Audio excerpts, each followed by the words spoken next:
Hello, and welcome to another exciting adventure in a Glastonbury romance by John Cowper Powys? Puss? I don't know. When we last left, Jim Crow, or whatever his name is, John Crow, he was on a truck or car driven by, I believe, his cousin, and his other cousin was there, as well as his Aunt Elizabeth. And they were entering Northwold, the village of Northwold. "'Tis like old times to see ye all back," remarked the driver, as his two front seat passengers resumed their normal position. "It makes anyone wish he were brought up to church. Us chapel folk are less liable to be gathered together by funerals.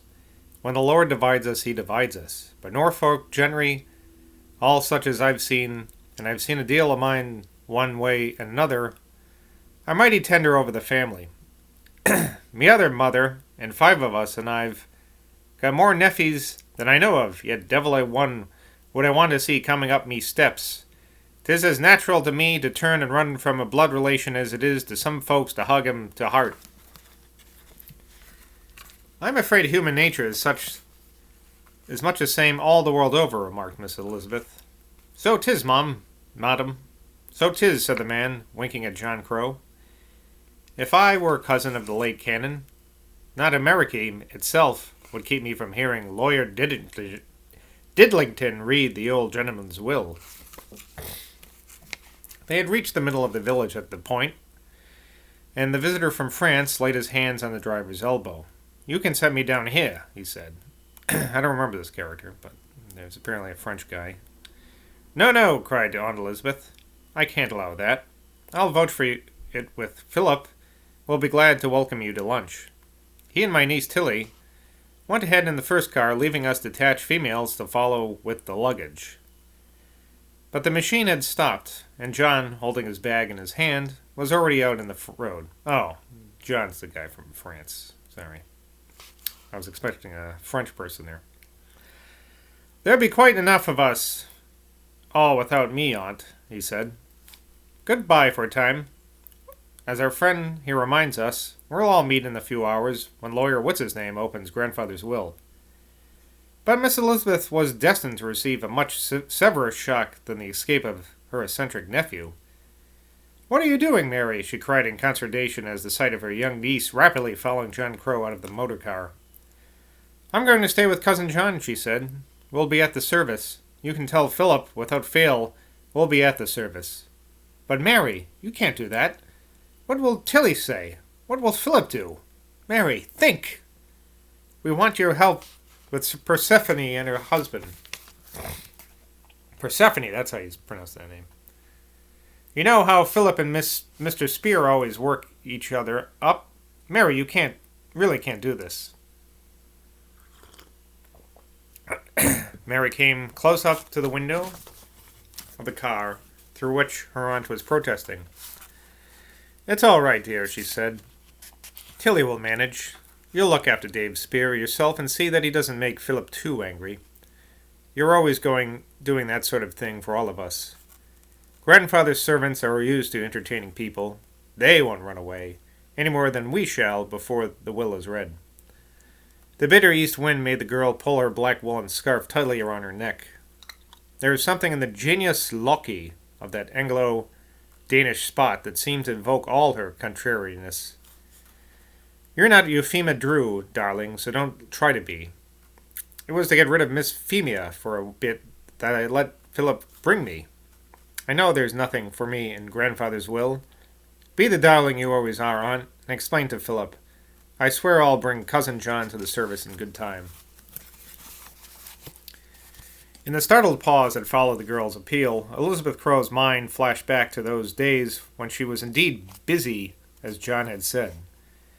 She had lived all her generation, and yet she was not even now an old woman. This came from being the youngest by many, many years of William Crow's children. Ah, how her thoughts ran to her dead father. He would have no flesh and blood of his own to keep him company in that crowded graveyard. Eesh. Mary's parents were gone. Persephone's parents were gone. John had scarcely known his parents, and not one of them lay in the place to warm the bones of the old man. Till she herself was brought there, he must lie by himself. Their mother had died in a Swiss sanitarium and had been buried over there. Yes, Cousin John was right when he said she had been busy in those days. As she stared now at her rebellious niece in a sort of humorous helplessness, all that old imbroglio of tragic differences patterned itself before her mind's eye. The Crow's family always had a curious vein of gross, drastic common sense. And when her quarrels with her father reached an intolerable point, she had simply cut the knot by leaving them alone and going to live with Philip. 30 years ago she had gone to Philip, when this proud man was a mere boy, beginning his life at Glastonbury. She had achieved this separation with a secretive suddenness that puzzled everyone who knew her. And it flashed upon her mind now that something of the blind animal, like obstinacy, had lodged itself in Mary. Better let her go, she thought. I don't blame her for being attracted to this trampish fellow. The extreme opposite of Philip he is. And that's enough for Mary. I don't care if she does fall in love with him.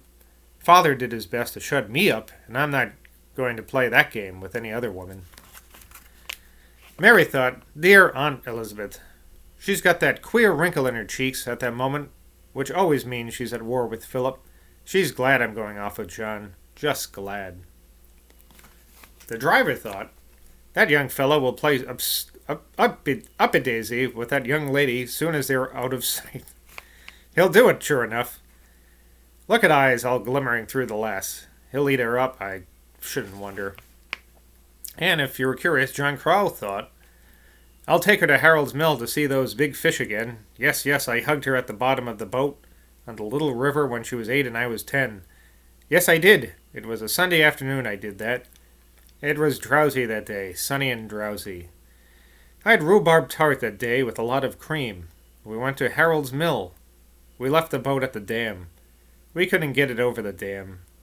There were upright blackberries around the dam that day. Then all of a sudden a different figure from Mary's rose up in his mind. I believe it was Tom at the bottom of the boat, he thought, and not Mary after all. Such were the thoughts of 4 human skulls at the moment, but only 2, one mood, out of all these did the great maternal soul of the earth respond, and that was to a sudden exultant sense of peace and deliciousness in Mary's virginal breasts. Her conscious thoughts were all with Aunt Elizabeth, and how that brave woman would deal with Philip's anger. But as she stepped over to John's side and kissed her hand at the departing car, something seemed to stir within her like a warm wave that was all at once fire, air, and water, and it shivered up from the center of her being to the tips of her breasts. As soon as the car was out of sight, John and Mary glanced at each other with unembarrassed satisfaction. I was puzzling in my mind ever since you all overtook me, how I was going to get you to myself. But now that I've got you, said John, I don't care what we do or where we go. I care very much, because I want to escape from everyone but you. Well then, the first thing to think of is to find something to eat. Let's buy some bread and cheese at that inn over there and see if they'll let us carry away a flask of port wine. They went into the little hostelry and had no difficulty in obtaining exactly what he had visualized. The inn lacked a signboard, and John asked the girl behind the bar what its name was.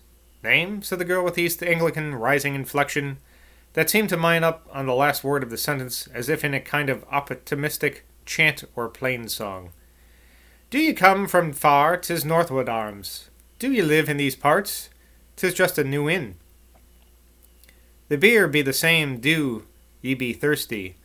'Tis Patterson's best ale and brewed in Norwich. It was at this point that John heard a voice in the interior parlor of the repository of Patterson Ale mentioning his grandfather's name. They say in Rectory's kitchen, said the voice. that old man Crow had left all his money to that bloke from Glastonbury what preaches in prayer meeting. The voice became inaudible then, but presently John caught further words, among which "Gird of Glastonbury" came clearly to him. "May I leave my bag here for an hour or so?" inquired John of the barmaid. As the girl seemed unwilling to do more than murmur such further information about the quality of Norwich ale, he boldly got rid of the shabby, black object he was carrying, hoisting it across the corner with an abrupt swing of his long arms, and dropping it shamelessly at the young lady's feet.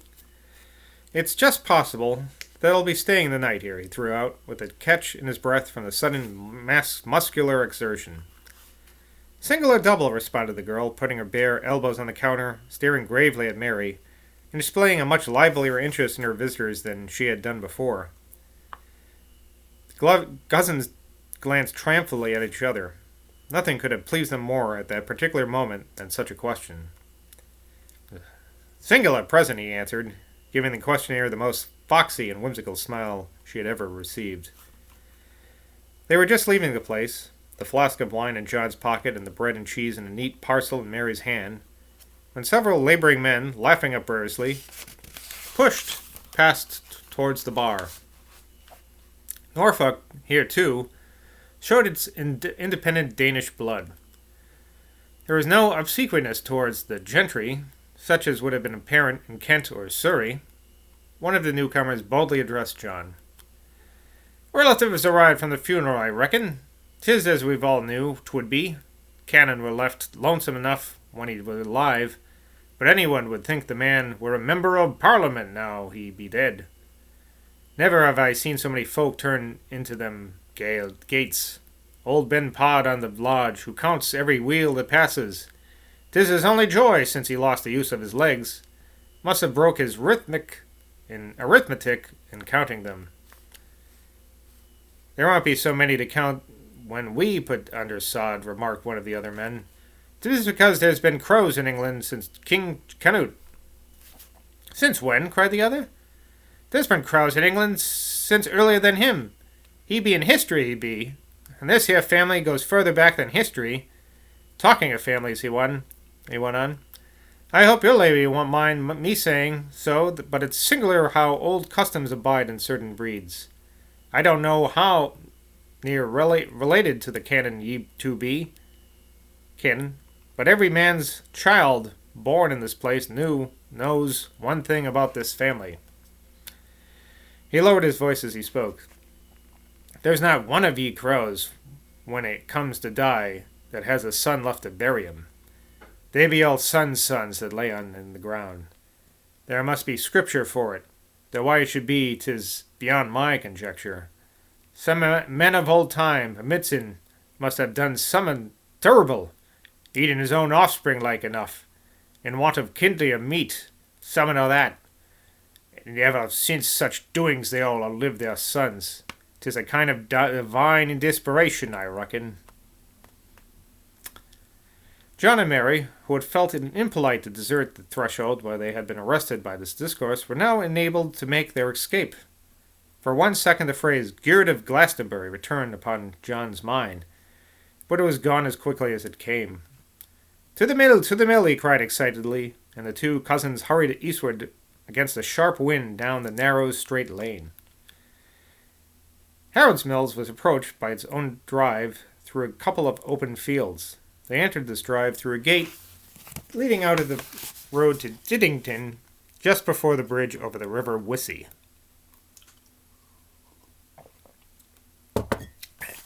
The wind was sharp indeed as they crossed these two big meadows, but there was a faint fragrance of sap-filled grass in the air, and the sun was hot. Mary's ecstasy of mood increased rather than diminished as she walked by John's side, following her step with her step, and even picking up a stick from the ground as she went along. This she did with a conscious desire to have some sensation of her own exactly parallel to that which her cousin enjoyed as he pressed the end of his stick into the ground. Mary felt that everything she looked at was bathed in a liquid mist, and yet was seen by her for the first time in its real essence. It seemed to her that the soul of all living things flung forth their inmost nature that day in a magical rapture. All things seemed anxious to let all other living things realize how they loved them. As for herself, she felt she could have stroked with her bare fingers everything she looked at. The very wind, so keen, so bitter, that now blew in her face and tugged in her clothes. Even towards it she felt a sort of tenderness. She seemed to divine that it felt itself to be halted by all the human beings it encountered, and she longed to disabuse it of this mistake.